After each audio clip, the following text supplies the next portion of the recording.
Hello viewers, welcome to Happy Streamers. In this video, I'll show you how to delete your Facebook group.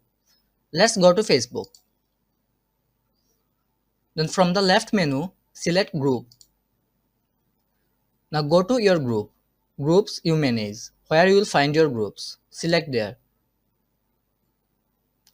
This is my group and I want to delete it. If I click three dot option, you will see there is no delete group option. So first, what you have to do is go to People and remove all the members of your group. I have only one member. Select three dot option beside the member name, then select Ban from group.